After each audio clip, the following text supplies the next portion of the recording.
Olá pessoal, tudo bem? Vamos entrando, última live da semana, vamos finalizar com um momento especial, com um dia especial, justamente hoje é o Dia Nacional de Diabetes e aí a gente vai falar sobre isso hoje, algo que tem de fato muita gente tem sido acometida, a gente precisa entender melhor essa doença. Será que é possível um diabetes, pessoas que têm diabetes, conseguir ter saúde? Então isso que a gente vai ver hoje aqui. A gente vai trabalhar muita informação. Daqui a pouco a doutora Helena está chegando para estar com a gente falando sobre esse assunto. Vamos com tudo. Chama, dá um aviãozinho aí pro pessoal para a gente chegar.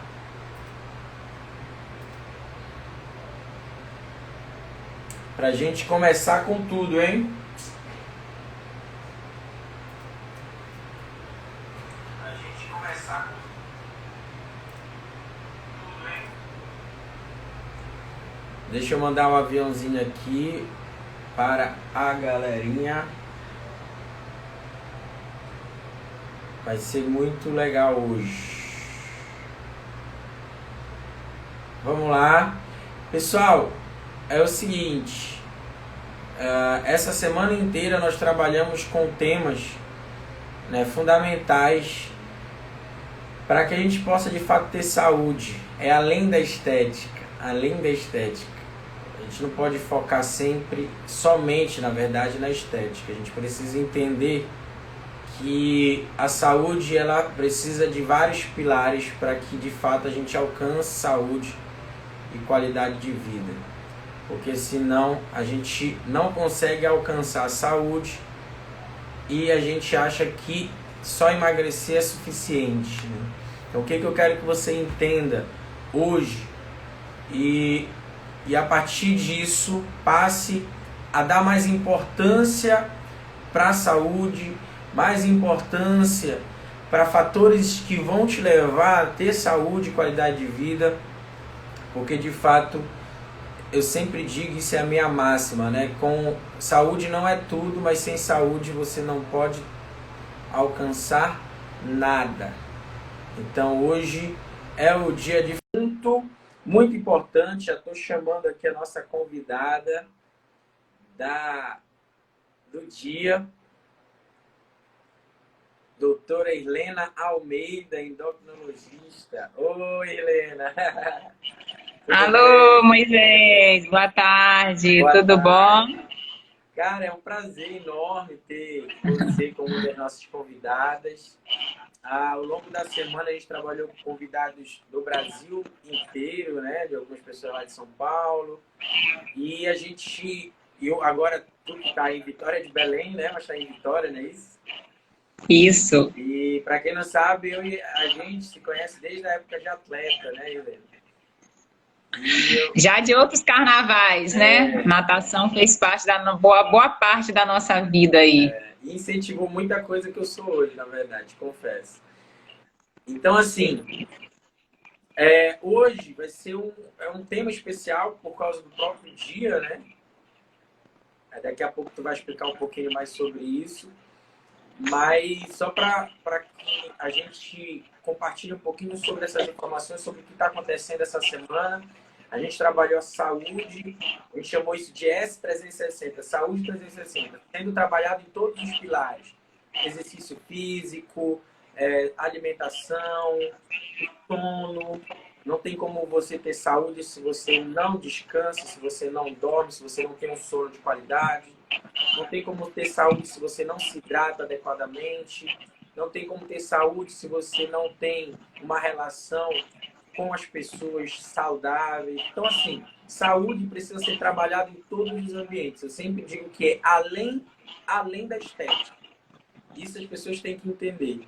Porque eu trabalho há 12 anos com isso, promovendo saúde através do exercício físico, e eu percebo muita gente, mesmo sendo magra, mesmo tendo bastante massa muscular, tendo condicionamento físico, mas não sendo saudável. E E é basicamente essa é a nossa bandeira. Essa é a bandeira da empresa, essa é a minha bandeira, essa é a bandeira da minha família, porque a minha esposa é nutricionista, é professora de educação física e a gente bate muito nesse aspecto. O equilíbrio para você alcançar os seus objetivos não precisa ser radical, não precisa tirar alimentos importantes como carboidrato, lipídio, proteína, para você emagrecer. Todos esses macronutrientes, eles são fundamentais, todos eles têm a sua função dentro do organismo, dentro do metabolismo, e que são necessários ser trabalhados com equilíbrio adequado. Então, mas hoje a gente vai falar de um tema que é importante as pessoas entenderem um pouquinho mais sobre isso, porque de fato é algo que acomete muita gente, isso tem crescido bastante e tem a ver, sobretudo o diabetes tipo 2, tem a ver, na sua maioria, com o hábito de vida.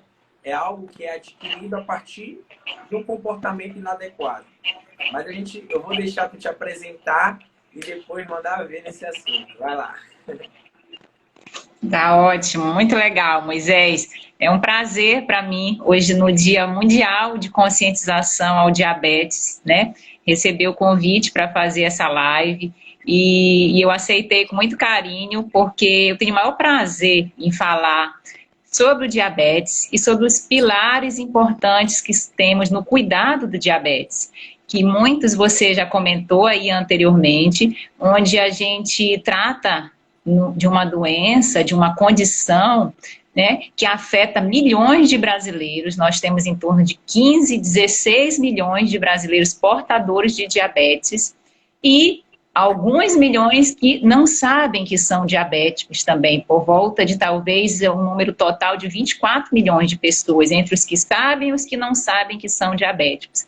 Então, hoje, nesse dia especial, dia 14 de novembro, que foi o aniversário, em homenagem ao aniversário do descobridor da insulina, que foi Frederic Banting, a gente tem o maior prazer de falar sobre saúde e diabetes, porque as duas coisas podem sim andar juntas. Por que não? Às vezes a gente comenta muito e trabalha muito isso com os nossos pacientes, com as pessoas portadoras de diabetes, que o diabetes não é uma sentença. Muitas vezes a pessoa, quando descobre o diabetes, acha que aquilo é uma sentença, que você vai antes das outras pessoas, né, que ocorre, a gente entende que ocorre um turbilhão de emoções muito grande, né, no pensamento, porque doença a gente não quer ter nenhuma. Porém, a gente consegue, muitas vezes, trazer desse ambiente, teoricamente, inicialmente desfavorável, uma transformação em saúde, onde a gente sempre trabalha pilares muito importantes nessa transformação, e a gente pode falar um pouquinho sobre eles. Então, meu nome é Irlene, eu sou médica endocrinologista, e eu ajudo pacientes, né, a fazer parte dos 30% de portadores de diabetes que controlam, sim, a sua glicose e têm uma vida tranquila, uma vida até, muitas vezes, em alguns casos, até melhor do que era antes. Perfeito. Aí eu já peço para o pessoal já mandar aviãozinho, pega aqui esse aviãozinho e manda para o máximo possível de pessoas que você acha que é importante, você tem certeza que é importante, que vai ajudar, que essas informações vão contribuir para a melhora, porque não tem coisa melhor do que a consciência. A informação que é trabalhada, trazendo consciência, e a partir daí a gente conseguindo viver melhor.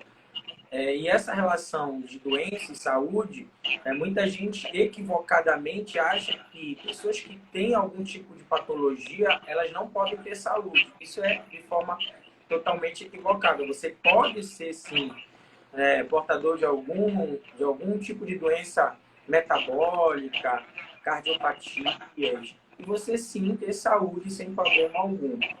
Mas, Helena, eu queria que você primeiro falasse sobre essa relação. Qual é a diferença, né, da diabetes tipo 1, tipo 2?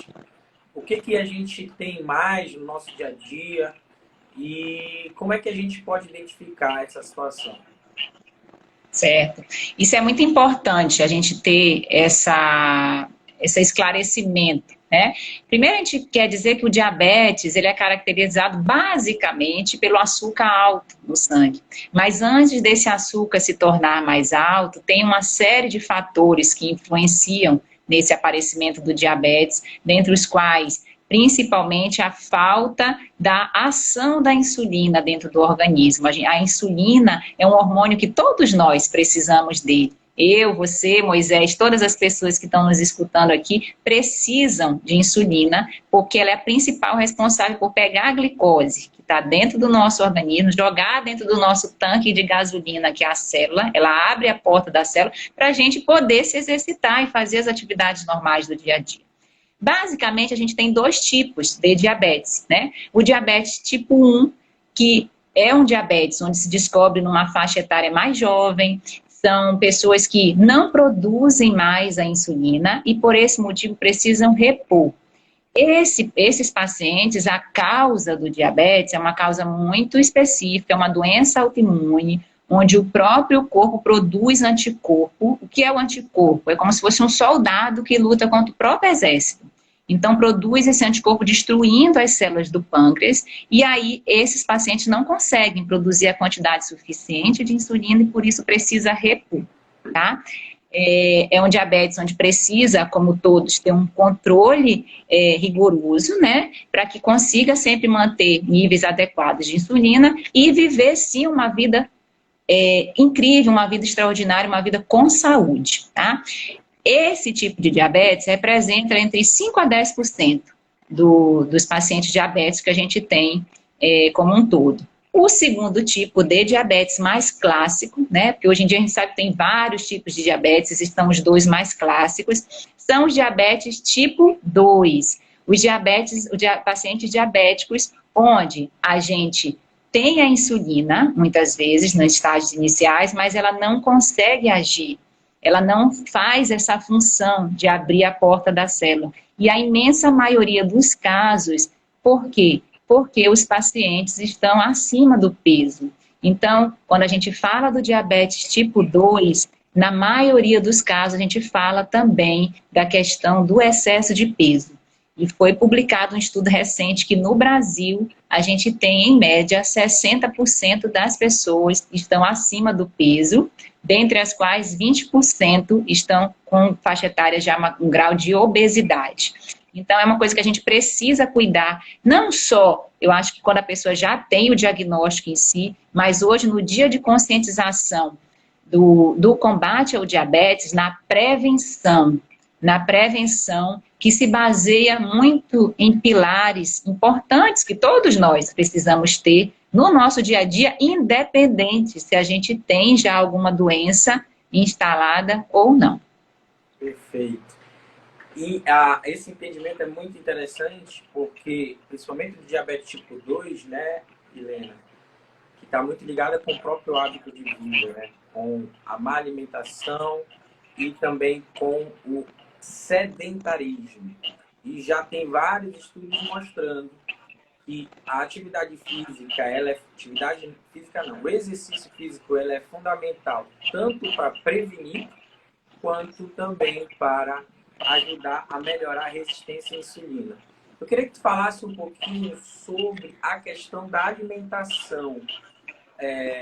Como é que uma pessoa que tem diabetes tipo 2, o que ela pode comer, o que ela não pode? Eu sei que existe muito mito, né, sobre essa questão da comida. É açúcar, aí a pessoa acha que o açúcar é só aquele negócio que é doce, acha que o arroz não é açúcar, né, carboidrato. Então, eu queria que tu estivesse dando uma clareada melhor sobre esse assunto em relação às pessoas que têm diabetes.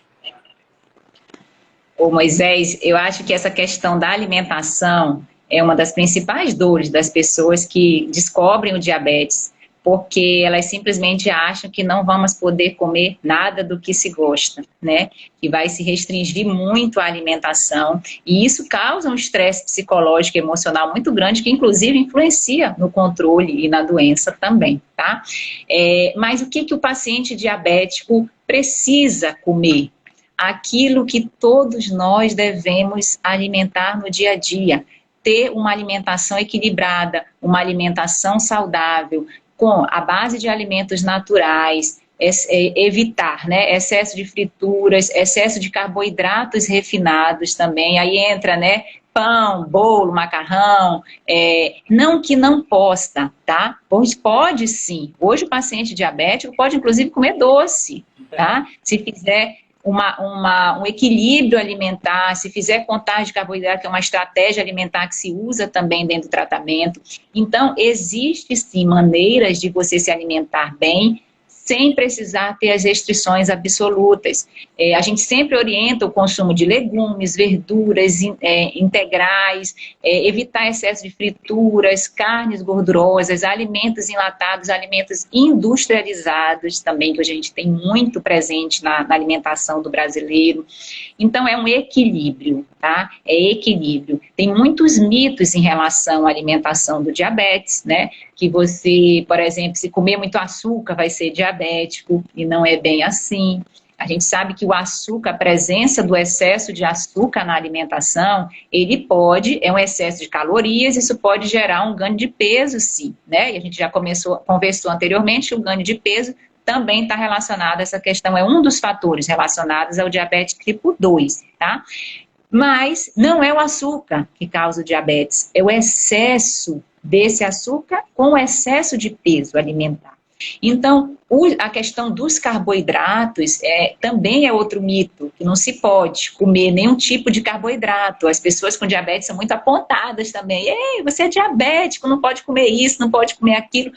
Por familiares, é uma queixa muito grande das pessoas que dentro de casa, né, tem esse tipo de discriminação, e a gente entende que a alimentação que o paciente diabético faz ou deveria fazer é aquilo que todos nós, no nosso dia a dia, deveríamos buscar também. Uma alimentação com equilíbrio, uma alimentação leve, uma alimentação saudável, sem culpa, sem restrições e principalmente sem julgamentos associados. Eu acho que quando a gente julga, vem uma carga negativa em cima do alimento e do contexto de vida que cada um de nós tem, que não ajuda em absolutamente nada.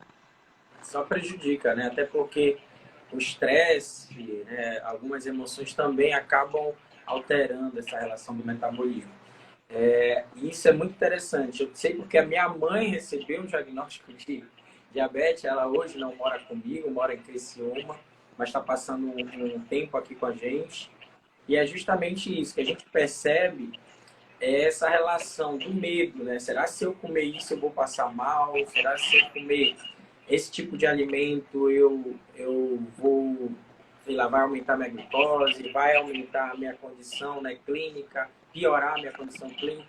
Então essa relação do alimento, ele é fundamental ser esclarecido, porque a pessoa acha que agora ela não vai poder mais comer uma pizza, não vai poder mais tomar um sorvete. Então, assim, a questão toda, e isso que é legal, Helena, tu falares, porque em qualquer ocasião, o equilíbrio, ele sempre é fundamental. Independente se a pessoa ela está com algum tipo de patologia ou não, o equilíbrio sempre é fundamental. E esse desequilíbrio que causa justamente essas alterações e que vão, de alguma forma, trazer algum tipo de prejuízo para a saúde. Uma coisa que eu queria que tu colocasse aqui em relação ao tratamento de diabetes tipo 1, diabetes tipo 2, é diferente? O que nesse caso, as pessoas precisam dar mais atenção? Eu queria que tu explicasse um pouquinho mais sobre isso. Sim, o tratamento do diabetes, falando em termos medicamentosos, evoluiu muito nos últimos 5 a 10 anos, onde a gente tem medicações muito modernas, que muitas vezes vão além do controle da glicose em si. Elas favorecem a questão de não evolução de doença renal, de não evolução para doenças, diminuição de doenças cardiovasculares. Então, tem esse benefício do ponto de vista metabólico e do desfecho, os brutos, se a pessoa vai infartar ou não, se vai internar mais por algum problema renal ou não. Então, tudo isso tem relação. Quando a gente fala no tratamento, né, do paciente diabético tipo 1, lembrando que é aquele paciente que que descobriu diabetes cedo, que não produz mais insulina, o tratamento é com insulina, tá? Então, a gente tem insulinas muito modernas hoje no mercado, tá? Temos a possibilidade de insulinas injetadas em caneta, com agulhas muito fininhas, que a questão da dor praticamente não tem no dia a dia, se tiver a aplicação da maneira correta. A gente tem a possibilidade de bombas de insulina, que aí, para quem não tem o controle adequado com as insulinas em caneta ou em seringa, pode evoluir para bomba. Ainda não é um tratamento muito difundido, porque é muito caro, ainda não é amplamente disponível, mas é uma possibilidade também. Quando o paciente diabético é tipo 2, né, quando a pessoa é diabetes tipo 2, que é o diabetes de origem familiar, com os fatores de risco associados, não só a obesidade, mas a alteração de colesterol, alteração da pressão, tudo isso também influencia dentro do contexto do paciente diabetes tipo 2, que é preciso ter atenção. Quando a gente olha para os cuidados, traça um plano de cuidados, não é só em cima da glicose, mas em todo o contexto que pode acarretar. Aí, inicialmente, dependendo do caso, tem pacientes, viu, Moisés, diabetes tipo 2, que já precisam iniciar a insulina desde o diagnóstico, porque muitas vezes descobrem o seu diabetes com glicose de 500, 600, onde o organismo está muito encharcado, muito cheio de açúcar, e a gente precisa fazer a insulina justamente para limpar, vamos colocar assim, para limpar um pouco desse excesso de açúcar, tirar um pouco desse caramelo aí que está dentro dos vasos, dos nervos, e aí depois, no segundo momento, pode-se evoluir para um tratamento medicamentoso. Mas a maioria, né, começa com a medicação. Aí é importante falar que existe hoje a possibilidade, inclusive, vou repetir, existe a possibilidade para pacientes diabéticos tipo 2, que estão com excesso de peso, com diagnóstico recente. O que é diagnóstico recente? Até 5, 6 anos de evolução da doença, a possibilidade de remissão do quadro, caso a pessoa consiga perder peso, em torno de 10 a 15% de peso de perda corporal, você pode ficar sem medicação e muitas vezes com os exames laboratoriais normais, tá? Então existe essa possibilidade, novos estudos têm mostrado isso. Mas o tratamento é medicamentoso, quando a gente fala de medicação, né? Que pode, lá daqui depois de 8, 10 anos, principalmente em pacientes não bem controlados, pode evoluir uma falência do pâncreas, que é o órgão que produz a insulina, e aí também via precisar de insulina, tá?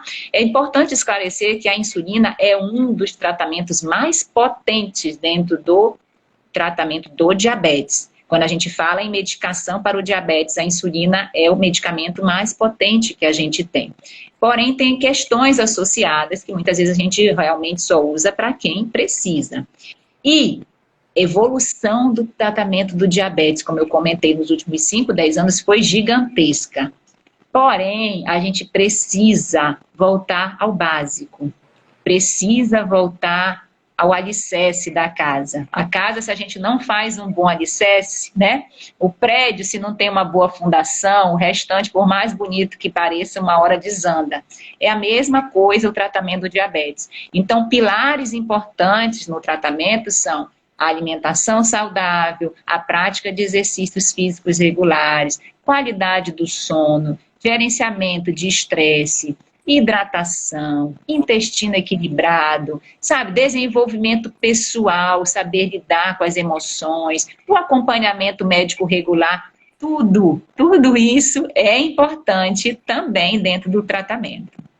E olha só, isso que tu falaste é muito interessante, porque às vezes as pessoas, elas não entendem que o tratamento pode ser tão simples, né, do que achar que algo precisa ser trabalhado, comprar muitos remédios e com atividade física, com exercício físico, e já vem vários estudos mostrando sobre a melhora da resistência à insulina. Na verdade, o próprio exercício físico, ele consegue ser um potencializador em relação à entrada da insulina na célula, da entrada do açúcar na célula sem precisar da insulina. Então, isso é muito interessante. Então, a pessoa que tem diabetes e não inclui o exercício físico, de fato, está negligenciando o próprio tratamento. Na verdade, o exercício físico, ele faz parte do tratamento, né, Helena? Do próprio tratamento de pessoas que têm diabetes. É um dos pilares que eu considero um dos mais importantes para todos nós, porque a atividade física, ela não só vai ajudar a diminuir essa resistência que a insulina tem no portador de diabetes tipo 2, mas também a gente sabe, né, Moisés, que o exercício ajuda a aliviar a ansiedade, ajuda a melhorar o intestino, ajuda a equilibrar o sono, muitas vezes a pessoa faz amizade, às vezes a pessoa pega um solzinho, se for pela manhã, né? Então, assim, quando a pessoa faz exercício, ela procura alimentos mais saudáveis. Então, assim, a atividade física, o exercício físico, aquele que você se programa para fazer, tira um tempo da sua rotina, e hoje não precisa nem ser muito, tá? Não precisa ser muito. 20 minutos, 30 minutos que você tire para fazer, para se dedicar a uma atividade física que você gosta. Se possível, no início do dia, porque a gente sabe que estudos novos mostram que o exercício no início do dia, ele favorece a esse melhor gasto energético, a esse melhor metabolismo da glicose também. Então, assim, faça um exercício que você goste. Eu acho que o exercício que a pessoa gosta e consegue manter, né, é o melhor na realidade e no contexto de cada um. É claro que depois a gente pode otimizar a frequência, a intensidade, a frequência, tudo isso pode ser feito, porque o exercício ele é remédio, né? Exercício tem dose, tem indicação, tem a frequência e muitas vezes diminui medicação também dentro do tratamento do diabetes, tá? Tem paciente que eu digo assim, olha, eu não vou aumentar a dose do seu medicamento. O remédio que você vai usar e vai começar a praticar agora é o exercício. O exercício físico vai te ajudar demais no controle, talvez até reduzir. Já chegaste a tirar medicamento, Helena? Sim, sim, a gente consegue, e quando equilibra, porque os pacientes, quando a glicose está alta, acontece algum desarranjo dentro do nosso organismo nesse sentido, o corpo, de uma certa maneira, ele está avisando. Ele tá dizendo alguma informação para a gente que a gente precisa estar atento. A gente muitas vezes não está atento ao que o nosso organismo está nos falando. E a alteração da glicose pode sim estar relacionada está, na verdade, relacionada a um processo inflamatório que muitas vezes já vem acontecendo há muitos anos.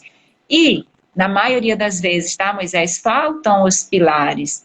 E hoje a gente leva uma vida muito corrida, a gente trabalha muitas vezes com o que não gosta, a gente se estressa muito facilmente. Então, assim, os pilares do dia a dia, né, faltam para muitos de nós e a gente precisa tomar essa decisão de cuidar de nós, de cuidar da nossa saúde, de prestar um pouco mais atenção para a gente, para nós mesmos, porque isso daí é muito fundamental quando a gente fala do acompanhamento de qualquer doença crônica, ou não, muitas vezes, mas principalmente na prevenção.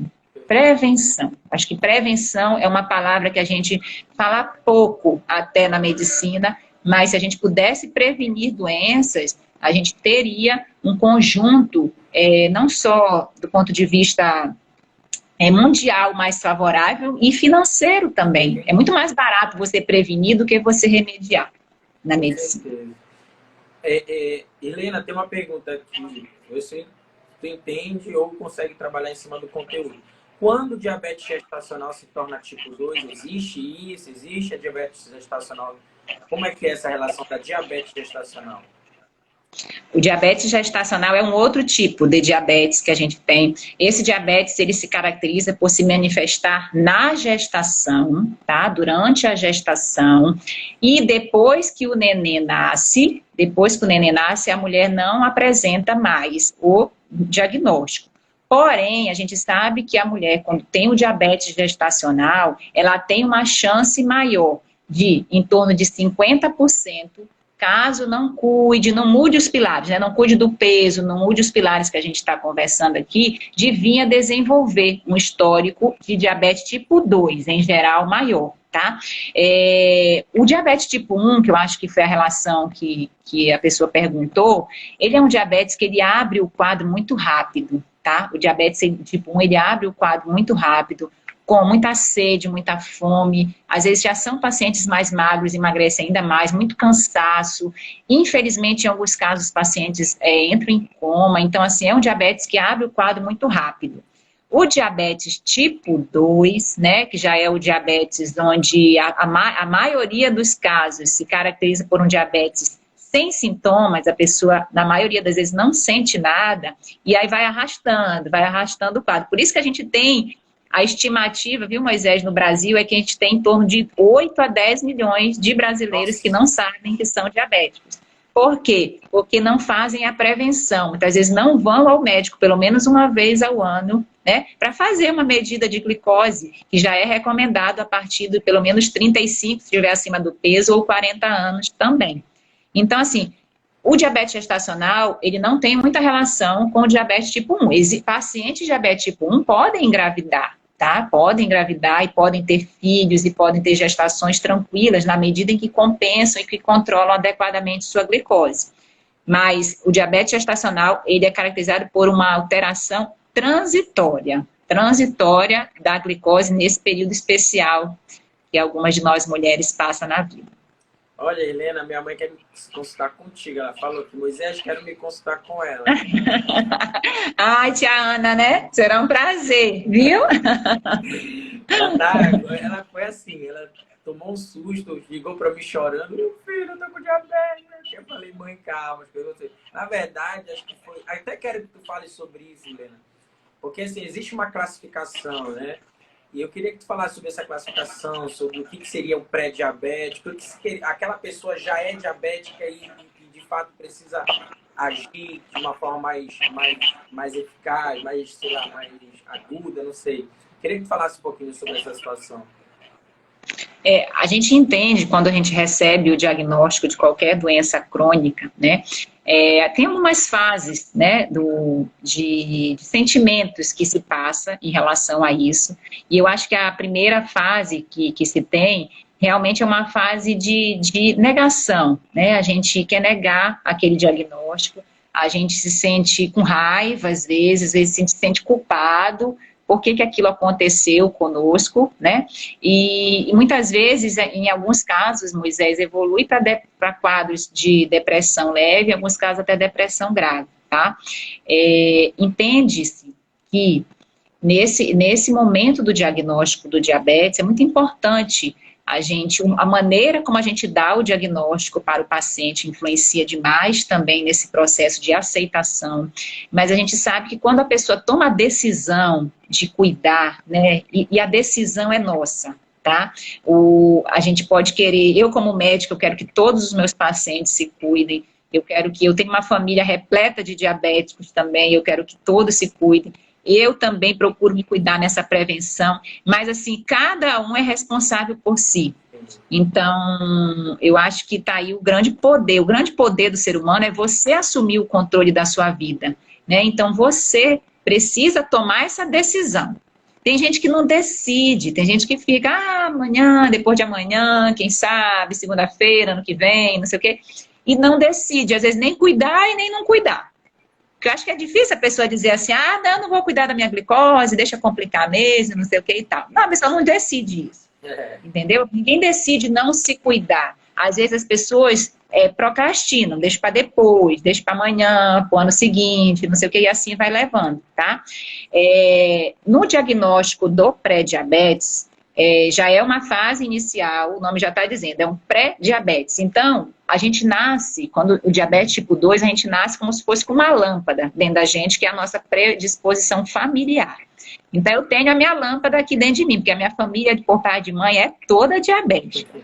Toda. Meus tios são 7 tios diabéticos e a minha mãe pré-diabética. Papai e mãe também. Também, meus avós, então eu tenho a minha lâmpada, né? No pré-diabetes, o que acontece? Essa lâmpada, ela pisca, dá sinais que a glicose já está ali alterando. Quais são os valores, né? Que às vezes as pessoas querem saber. Valores de dosagem no laboratório, tá? Então, o jejum entre 100 e 125, no teste do líquido doce, que às vezes a gente pede para tirar alguma dúvida, entre 140 a 199, tá? E hoje a gente tem um terceiro fator diagnóstico também, que é a hemoglobina glicada, que é aquele exame que vê a média da glicose dos últimos 3 meses, que o pré-diabetes está entre 5,7, desculpa, a 6,4. Então, são valores intermediários aí. A glicose de jejum normal é abaixo de 99. Quando está em valores intermediários, a gente considera um pré-diabetes, tá? Entendi, show. E aí, é óbvio, quanto menor, né, essa relação, essa classificação, mais fácil de reverter o caso, né? Mais fácil de reverter esse caso. Helena, tu falaste de uma coisa que a gente vem falando a semana inteira, que eu acho que combinou nesse dia, justamente com aquilo que a gente está falando, sobre o autocuidado, sobre querer se cuidar, sobre querer se amar, sobre querer buscar a saúde, ter o controle da sua vida, porque o que mais eu encontro no meu dia a dia, junto com a minha empresa ou nos meus atendimentos, é as pessoas culpando o mundo e não olhando para si, entender que elas que são responsáveis para aquilo que está acontecendo com a vida delas. E só elas podem mudar. Então isso é muito importante. A questão da ação, que o que acontece muito? Eu vejo pessoas chegando assim comigo, Moisés, o médico falou que se eu não mudar o meu hábito de vida, eu vou morrer. Eu estou com diabetes, estou com cardiopatia e tal, blá, blá, blá. Ou seja, a pessoa ela espera chegar num nível de ruim, de saúde, para querer tomar uma decisão. E, pasmem, tem gente que mesmo assim não toma decisão. Mesmo assim não toma decisão. E o que a gente tem que entender é que se a gente não mudar, não é só nós que sofremos, né? Não é só nós que sofremos. As pessoas que estão ao nosso redor também sofrem. As pessoas que nos amam também sofrem. E a gente tem que, muitas vezes, parar de ser egoísta e pensar só em nós e ver que tem outras pessoas que estão envolvidas também. Mas, doutora Helena, eu sei que o teu... A gente precisa treinar esse autocuidado, né? A gente não olha muito pra gente, né? Pra dentro de nós. Então, o autocuidado, ele vai muito do autoconhecimento também. Você buscar conhecer. Você está falando tudo que a gente falou a semana inteira. Seu desenvolvimento pessoal é algo fundamental, que só nós podemos tomar conta. A gente acolhe, viu, Moisés? Eu acho que o acolhimento, né? Você também não julgar, sabe? Eu acho que o excesso de julgamento também não ajuda, tá? Nesse momento. Mas esse autocuidado, essa aceitação, esse processo que não é fácil, é simples, mas não é fácil, tá? É simples, mas não é fácil. Mas esse autocuidado, essa aceitação é um ponto fundamental, porque não dá para a gente terceirizar a nossa vida para ninguém. Tá? As pessoas nos amam, tem muita gente que nos ama, mas eles não dão conta de viver a nossa vida. Eu acho que cada um vive a sua vida e todo mundo merece viver uma vida feliz, uma vida incrível, sabe? A gente tem obstáculos, a gente tem problemas, uns mais, outros menos, mas a gente sempre precisa ressignificar, trazer isso para a nossa realidade de uma maneira diferente, procurando evoluir, procurando aprendizado. Então, é muito nisso que eu trabalho, com os meus pacientes diabéticos, com meus pacientes que precisam emagrecer, com cada pessoa que me procura no consultório e nas redes sociais hoje, porque é muito importante a gente ressignificar, a gente ter motivação. A palavra motivação é ter um motivo para a ação. Você tem o seu, eu tenho o meu, cada um tem um motivo para a ação. E se você não sabe qual é o seu motivo, olhe para dentro de você, procure um motivo, crie um motivo para você sair, acordar todo dia, fazer o que você precisa fazer, tá? Não é o que você deseja, a gente tem que partir para a ação. Acho que a gente agir é fundamental. Perfeito. Nossa, falaste tudo que a gente está falando a semana inteira, porque as pessoas elas acabam não entendendo que, de fato, o autoconhecimento, a autoconsciência, porque sem consciência ninguém muda, não adianta. Se você não tiver consciência do que você é e daquilo que você precisa fazer, você não vai sair do lugar. A questão da motivação, você tem um motivo, que sem motivo ninguém muda também. Ninguém vai, não tem motivo, eu vou agir, ninguém faz isso. Então, assim, apesar que às vezes nem o motivo é suficiente para a pessoa sair do lugar, isso também é interessante a ser falado. Então, assim, tudo que tu tá falando aí tá calhando, né? Por isso que eu digo que nada acontece por acaso. Então, tá calhando com tudo que a gente está falando a semana inteira aqui, que é de fato trabalhar todos os pilares. E o autoconhecimento é fundamental para você ter saúde. Se você não se conhece, você também não entende o que precisa fazer para se sentir melhor e realizado. Amiga, minha amiga Helena, eu queria que tu desse uma orientação geral para pessoas, isso é muito importante, para pessoas que não têm a doença, mas convivem com pessoas que têm, tanto no âmbito comportamental, quanto no âmbito mesmo de ajuda no contexto clínico, sei lá, não sei como é que poderia ser falado dessa relação. Mas como é que uma pessoa que não tem diabetes, tem uma mãe diabética, tem um pai diabético, tem um irmão, como é que essa pessoa poderia ajudar a evitar determinados comportamentos ou a ajudar com determinados comportamentos? Para a gente fechar essa live de hoje. Muito importante, porque uma das coisas que os pacientes, as pessoas com diabetes reclamam muito, é que as pessoas que estão ao seu redor são as que mais criticam, tá? São as que mais julgam, são as que mais, muitas vezes, querem o bem, mas não sabem como agir. E eu acho que o principal nesse momento é ter acolhimento, né? Porque não adianta você querer cobrar uma coisa de uma pessoa se você também não faz aquela coisa. Eu acho que as ações, elas entram muito mais facilmente do que as palavras, tá? Então, não é porque eu tenho uma pessoa que é portadora de diabetes dentro de casa, que só ela, né, só ela não vai poder comer aquele pudim que foi feito na hora do almoço, né? Ah, não, a pessoa diabética aí não pode comer, o resto pode, ela não pode, né? Não é assim que a gente cuida, né, de quem a gente ama, tá? Por isso, Moisés, é muito importante, eu acho que a gente buscar esse conhecimento, essa educação em diabetes, porque quanto mais a gente busca conhecimento de fontes confiáveis, de profissionais que lhe ajudem nessa divulgação de informação, menos a gente tem esse preconceito, essa discriminação, às vezes essa preocupação exagerada que também bloqueia muitos relacionamentos, e tem-se um entendimento melhor do que é o diabetes, né? O quanto que isso pode afetar, assim, a vida da pessoa, caso não se cuide, dos seus familiares, das pessoas que estão ao redor, mas que a mensagem que eu quero deixar hoje nessa live, mais importante, é que diabetes, tá? Hoje no Dia Mundial do Diabetes, diabetes é uma doença que tem controle.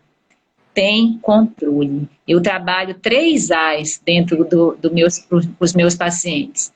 O A de aceitação, o A de ação, né? E o A de alcançar. Então, aceitar, agir, alcançar. Todas as metas, todos os sonhos que você deseja na sua vida, com glicose alta, com glicose controlada. Eu acho que essa mensagem serve para todos nós, mas diabetes é uma doença que tem controle.